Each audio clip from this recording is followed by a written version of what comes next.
Ciertamente, Víctor, cuando tú haces referencia a esa fosa que está ahí, esa es realmente la fosa de Milwaukee. Es una fosa que tiene 8.645 metros de profundidad. Es la segunda más profunda del planeta Tierra. Pero la fosa de Milwaukee no está allá arriba en California. Acá, Sí, no. sigue por ahí. Sí, está aquí. Fue descubierta por el USS Milwaukee y desde entonces, pues todo lo que conocemos en la región, y mucha gente le tiene miedo porque había una tesis carente de sustentación que planteaba 50, 60, 70 años atrás que la fosa era tan profunda que la isla de Puerto Rico más la isla Hispaniola se iban a hundir ahí, lo cual es un mito, ¿no tiene? Un honor tener con nosotros al ingeniero Osiris de León, geólogo, siempre tan aleccionador, aprendemos tanto con usted, gracias por estar con nosotros, Un ingeniero. catedrático sobre el tema, y también a don Ramón Delanoy, quien es el director de sismología del Departamento de Sismología de la Universidad Autónoma de Santo Domingo. Muchas gracias por acompañarnos. Así es. Pues antes de entrar de lleno en nuestra conversación, permítanos compartir la mirada en contexto que nos tira una alfombra sobre este tema tan importante. Así que le damos paso a Luis Villaverde con este trabajo.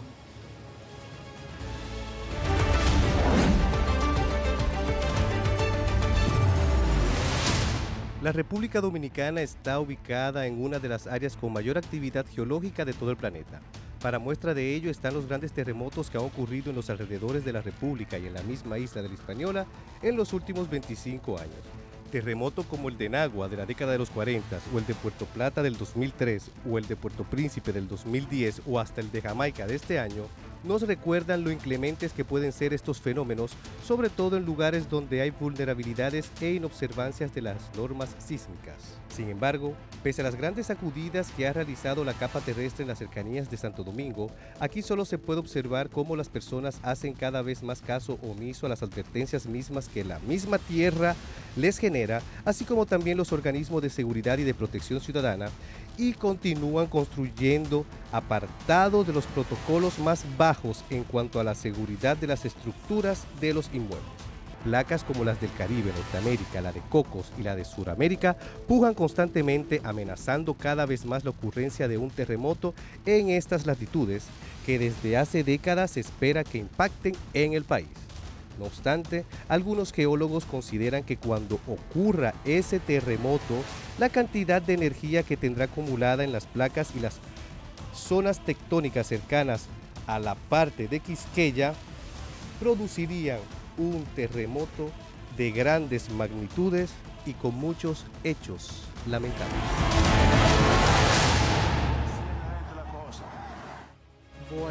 Estamos en una zona de tránsito de los ciclones, ya lo sabemos, y conocemos también la ventaja dentro de la gravedad que implica un ciclón de alta magnitud, el poder prepararnos y prevenir, pero no con los sismos. ¿Tú me permites la primera? Dale. Don Osiris, don Ramón, desde que yo era niño vengo escuchando, pero no sé si esto tiene fundamento científico, si es una leyenda urbana, que en el canal de la Mona entre Puerto Rico y República Dominicana hay una fosa tipo la de Milwaukee en California y que es un hoyo que todos los años se va enchanchando, agrandando, y que en algún momento las corrientes marinas o tendrán que generar un terremoto en San Juan, Puerto Rico o en República Dominicana para absorber una de las dos islas. Saludos Lisset, saludos Víctor, saludos Ramón Delanoy, saludos al pueblo dominicano. Gracias inmensa por la cortesía de convocarnos esta noche a darle una mirada a la sismicidad regional. Ciertamente, Víctor, cuando tú haces referencia a esa fosa que está ahí, esa es realmente la fosa de Milwaukee. Es una fosa que tiene 8.645 metros de profundidad. Es la segunda más profunda del planeta Tierra. Pero la fosa de Milwaukee no está allá arriba en California. Acá, no. Sigue por ahí. Sí, está aquí. Fue descubierta por el USS Milwaukee y desde entonces, pues todo lo que conocemos en la región, y mucha gente le tiene miedo porque había una tesis carente de sustentación que planteaba 50, 60, 70 años atrás que la fosa era tan profunda que la isla de Puerto Rico más la isla Hispaniola se iban a hundir ahí, lo cual es un mito, no tiene nada que ver, no tiene ningún sustento, pero sí es sísmicamente activa esa fosa.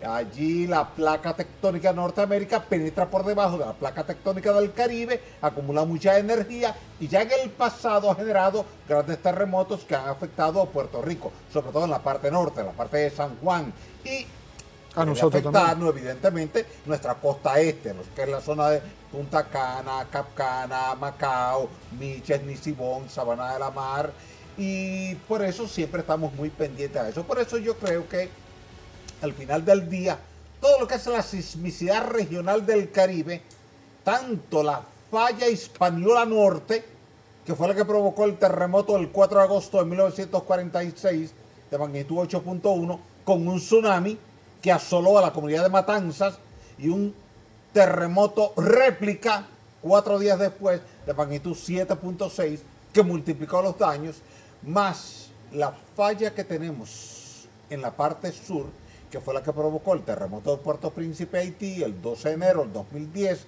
luego provocó otro terremoto en fecha 14 de agosto del 2021, y también provocó el evento sísmico que tuviste en la parte suroeste de Puerto Rico en la madrugada del 7 de enero del año 2020. Por tanto, nosotros estamos en medio de dos áreas que han estado activas en los últimos años, y la sismicidad desde el 2003, que tuvimos el gran evento en Puerto Plata, no hemos tenido una gran sacudida, y por eso hay que estar siempre alerta con la sismicidad regional. Señor Delanoy, el planeta es un ente vivo y se expande, se contrae, y ya decíamos al inicio que aunque no nos demos cuenta, no lo percibamos, en realidad a lo largo del día se producen, por lo menos sensibles a los equipos que lo detectan, esos movimientos.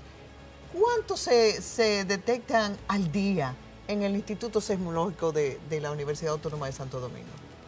La frecuencia de los sismos que ocurren diariamente varía. Por ejemplo, en el día de hoy tuvimos 15 temblores de tierra registrados. Sí, hoy. 15. ¿Ves? 15. ¿Ves? Es decir que hay días, como les decía, ¿verdad?, fuera de cámara, que pueden llegar a más de 30 temblores de tierra. Lo que ocurrieron el día de hoy fueron de 1.4 a 3.6. Ya de 3.6, si ocurren en tierra, son sentidos.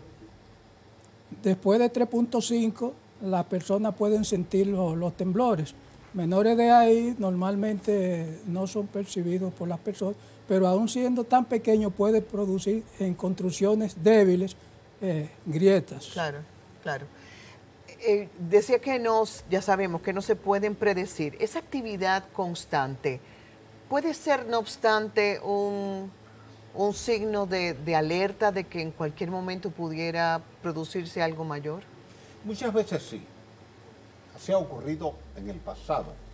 Muchas veces tú has tenido un enjambre sísmico en algún punto del planeta Tierra, donde ha comenzado la Tierra a temblar. Fue el caso de Puerto Rico, con ese gran evento de magnitud 6.4 que tuvieron en la madrugada del 7 de enero del 2020. Comenzaron los temblores, se fueron incrementando en frecuencia y en magnitud. Y aquello fue una alerta, lo que llamamos sacudidas premonitoras, y luego vino la sacudida sísmica fuerte.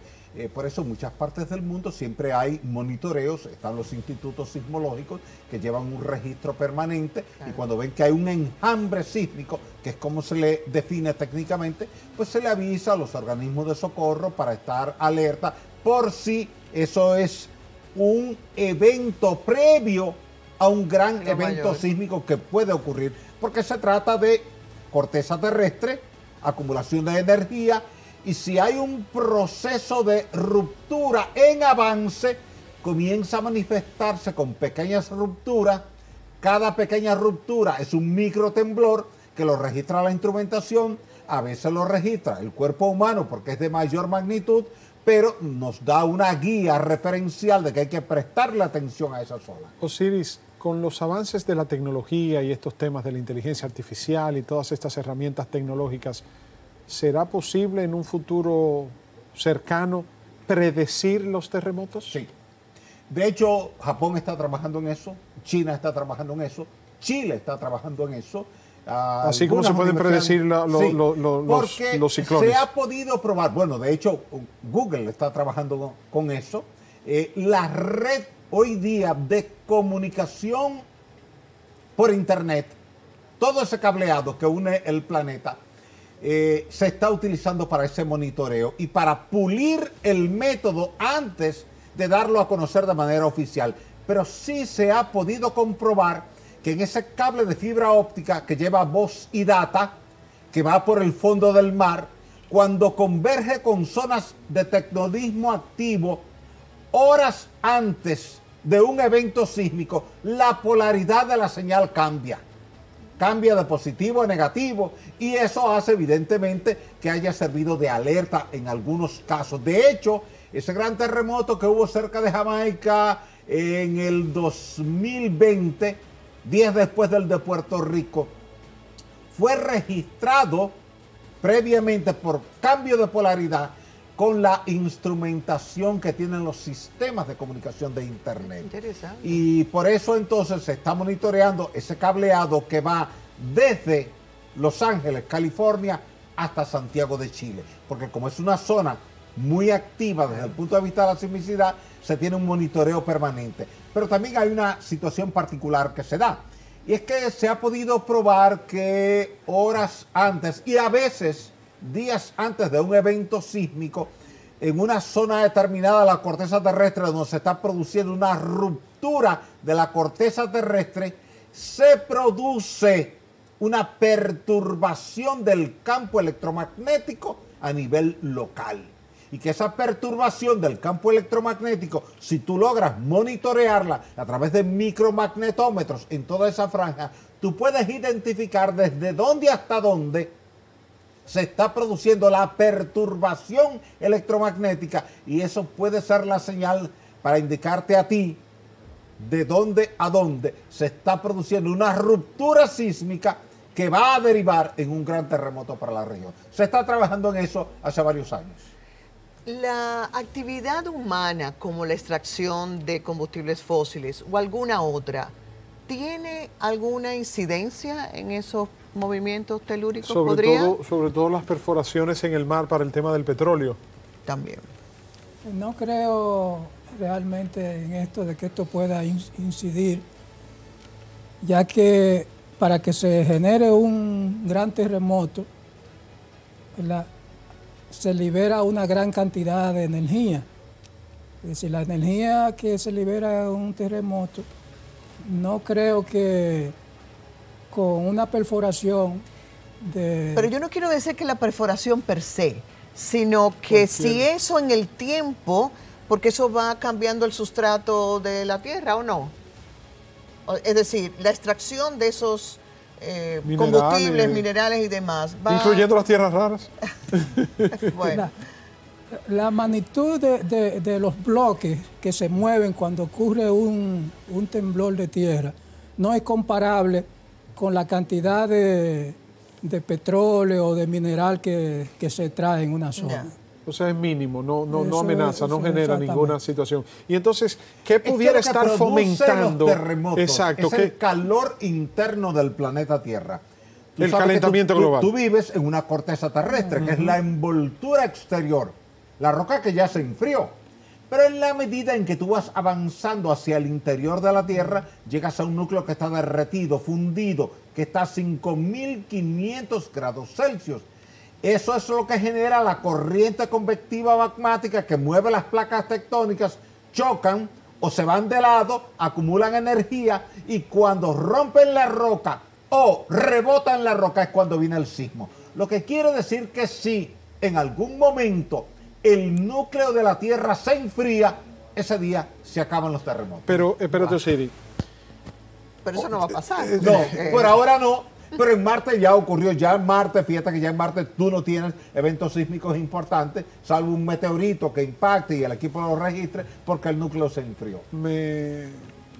retrotraigo a Julio Verne y Viaje al centro de la Tierra. Centro de la Tierra. Pero, a ver, todos los años nosotros tenemos los veranos más calurosos Sí. y los inviernos más fríos. crudos. Sí. Todos los años. Sí. O sea, y todos los años batimos récord de tener más calentamiento global, las aguas de los océanos más calientes y los veranos más calientes y los inviernos más fríos. ¿Y a dónde va a llegar esto si todos los años sigue Ok, incrementándose? hay dos componentes. Uno externo, que es ese calentamiento global al que tú te refieres, y que hoy día ya acumula 1.6 grados Celsius por encima de la temperatura media histórica del planeta Tierra en el periodo preindustrial. Ahora bien, ¿qué ocurre?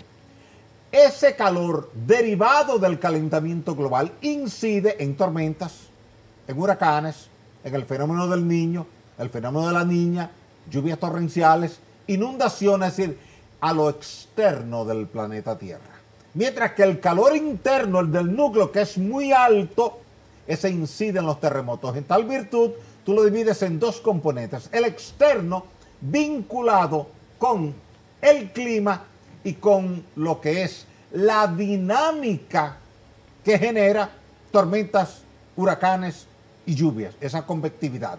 Pero el terremoto está vinculado única y exclusivamente con ese calor interno de la Tierra que genera corrientes convectivas magmáticas que mueve capas de la corteza terrestre que colisionan, acumulan energía y cuando la roca ya no soporta ese nivel de Se deformación, de plegación, se quiebra Y se en fracciona. el quiebre es donde viene la onda de compresión, que El es la onda P, movimiento. la onda de cizallamiento, que es la onda S, que son las ondas de cuerpo que sacuden tu casa, sacuden el lugar donde tú estás. Y ese es Muchas el veces terremoto. con su epicentro en el fondo del mar, Sí. y entonces ahí la amenaza de tsunami, que le quería Exactamente. preguntar. Tú sabes que yo lo estoy escuchando a él y yo me imagino, cuando él dice el calor externo, yo me imagino el solazo, el fuego, el calor. Y entonces él dice el calor interno, me imagino la calefacción prendida. Entonces ese choque, pero también esta alerta de tsunami que tuvimos el otro día, que después rápidamente la dejaron sin efecto. ¿Qué fue lo que pasó ahí? Cuando ocurre un sismo de la magnitud que sucedió, hay un protocolo para avisar, especialmente si el epicentro es en el mar o en la zona costera. De una vez lo dispara automáticamente. Prácticamente en segundos se dispara la alerta. Hay un sistema computacional que maneja, ¿verdad?, un algoritmo con estaciones que están distribuidas en todos los países. Hay estaciones. Al registrar el sismo y determinar su magnitud, se envía una alerta automáticamente, porque ya está establecido el protocolo para dar una alerta de tsunami. Luego se hace un análisis ya más detallado de dónde se ha producido el sismo y por informaciones históricas se puede determinar si la zona es propensa a producir tsunami o no. Hay en ocasiones que históricamente en una región no se produce tsunami, pero puede cambiar el tipo de mecanismo de rompimiento del sismo. Los sismos normalmente que se generan en zonas de subducción, es decir, placas que están una por debajo de la otra, es donde se generan los grandes tsunamis.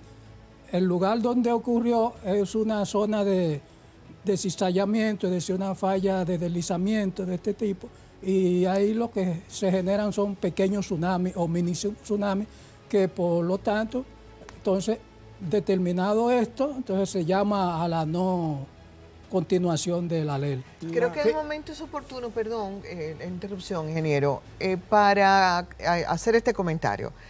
Tras el anuncio o el alerta de tsunami y luego la eliminación de la misma, porque ya no era necesario, hay personas o hubo personas que comentaron, anda, pero mira tú, entonces ¿para qué alertan y para qué alarman? Bueno, es que eso se llama previsión.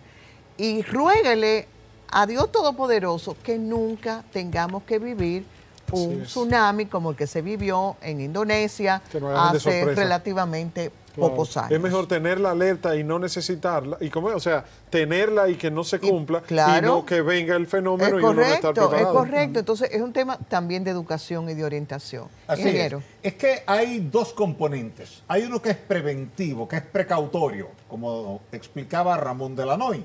Es decir, si el terremoto es de magnitud superior a 7 y tiene el epicentro en el mar, la primera ecuación que se formula es la de la posibilidad de un tsunami. Y se emite una alerta en lo que un equipo técnico de alto nivel que domina el tema de la sismología, la sismicidad regional, la geotectónica, la geología en sentido general, pone todo eso en contexto y dice, ok, tengo un evento de magnitud superior a 7, primer factor que se cumple. El epicentro está en el mar, segundo factor que se cumple. Ahora tú pasas al tercer factor, la profundidad hipocentral. Si esa profundidad es de 8, 10, 12, 14, 15 kilómetros, para una magnitud de 7.5, 7.6, 7.7, tú dices, tengo posibilidad de que el fondo del mar se mueva y empuje la masa de agua. Y entonces ahí tú pasas al cuarto factor, que es el mecanismo de desplazamiento de la falla tectónica que generó el terremoto. Si la falla es un frente de subducción, es decir, hay una placa que penetra por debajo de otra, acumuló energía, cuando se produce el rebote sísmico, empuja la placa de arriba hacia la arriba, la empuja verticalmente y eso empuja la masa de agua. Pero sí, como te decía Ramón Delanoy, en este caso, el mecanismo de desplazamiento es horizontal. Al ser horizontal no desplaza la masa de agua, claro. Y en tal virtud entonces tú dices, bueno, no va a haber tsunami. Por eso cuando fui consultado por diferentes directores de medios de comunicación, por jefes de seguridad de bancos importantísimos del país, por prensa internacional, les dije, bueno, de las 4 condiciones se cumplen 2. Pero hay 2 que no se cumplen. En tal virtud, las posibilidades de un tsunami son mínimas. Así lo publiqué en mis redes sociales. Sí. La gente accedió ahí y mucha gente se tranquilizó porque realmente ese lugar donde se produjo ese evento sísmico es una zona de rotura lateral, de desgarramiento, es decir, una falla de movimiento lateral. Si ese evento sísmico hubiese sido cerca de Manzanillo o de Puerto Plata, o de Río San Juan, o de Nagua, o de Samaná, o de la fosa de Milwaukee, a la que se refería Víctor ahorita, o al norte de Puerto Rico, donde la falla sí se mueve verticalmente porque hay un frente de subducción. Entonces ahí tú dices, sí, se va a producir un tsunami como el que se produjo el 4 de agosto de 1946. 2 preguntas puntuales. ¿Cuál es el país, de acuerdo a la experiencia de ustedes, que tiene la mejor preparación y el mejor protocolo de rápida respuesta para amortiguar los daños y efectos de un terremoto? El país modelo en el mundo, que ustedes digan, este es el país que mejor preparado está. Bueno, yo te diría Chile y Japón, pero sí, vamos a ver qué Chile dice y Japón. Ramón. ¿Qué dice usted? Japón, Chile. Japón y Chile, ok. Del 1 al 10, ¿cuánto ustedes le dan a Japón en preparación? 9, yo le daría 9. 9, sí, ok. Y a Chile le daría 8. Ok, la República Dominicana, comparado con Japón, que es el lugar que ustedes entienden número 1, del 1 al 10, ¿cómo estamos? Yo le daría 1, no sé Ramón, ¿cuánto? Un 1. Ay, Dios mío. Cerremos esto. 1,5, imagínate. Cerremos esto y vámonos. Segunda, en materia de preparación, de mitigación, de respuesta para casos de terremotos, las 3 medidas más urgentes que necesitamos en estos momentos. Primero, educar a nuestra población, en la escuela primaria, en la escuela secundaria, en la escuela universitaria. Sobre la amenaza de los terremotos. Sí, sobre las amenazas. Que la gente lo domine. Y no lo estamos haciendo. No lo estamos haciendo. Ustedes están hablando de Japón. En Japón se hace en la escuela todos los días. Correcto. Se hacen las empresas, Correcto. se hacen las industrias, se hacen los hospitales, se hacen las escuelas, sí, se hace donde quiera. Sí. Un simulacro permanente. Cualquier niño de 4 o 5 años de edad, él sabe está temblando la tierra, sabe dónde tiene. Aunque él esté solo, aunque no tenga al maestro, ni tenga a sus padres ahí, ni sus hermanos. El tema de meterse abajo de un dindel de una puerta, de una mesa, ¿cómo? Todo eso es parte de un mito, una creencia que viene en el leyenda pasado. urbana. Porque se creía que el dintel de la puerta, por ser un pórtico, que tiene 2 columnas, una viga, que era sumamente resistente y que era el último que se caía. Tanto en la vida real como en las pruebas de laboratorio que se han hecho a gran escala ha quedado evidenciado que ese dintel de la puerta se cae igual que otras áreas de la misma estructura. Entonces, educación. Educación, fundamentalmente. Un plan permanente del Estado en materia de preparativos. Tú necesitas tener necesaria y obligatoriamente un plan de evacuación. Tú vas en un camión de bomberos de Santo Domingo a Santiago, porque hubo un terremoto que afectó a Santiago. Se te caen 3 puentes en el camino. ¿Cuál es tu plan? Claro. No se te cayeron los tendidos eléctricos. No hay un plan. Se te apagó el sistema eléctrico por la falla. ¿Cómo tú respondes? O sea, todo eso. Pues, cuando tú vas a los congresos, bueno, mira, yo voy todos los años a congresos sobre terremotos en Estados Unidos, en diferentes partes del mundo. Esas son cosas que están cada día en la agenda de esos organismos. Mira tú que Barack Obama firmó una orden ejecutiva que obliga a la revisión de todas las estructuras públicas ante el tema de la sismicidad. Y corregir cualquier falencia que encuentre. Imagínese usted que, por ejemplo, en Japón, todas las estructuras, todas las, llamaremos, las zapatas y las estructuras son antisísmicas. Pregunta cuántas son aquí. Bueno, señores, gracias a don Ramón Delanoy, director del Instituto Sismológico de la Universidad Autónoma de Santo Domingo, y a nuestro querido amigo el ingeniero Ciris de León, geólogo y una persona de vasta experiencia en estos temas también. Gracias por esta cátedra, por estas enseñanzas.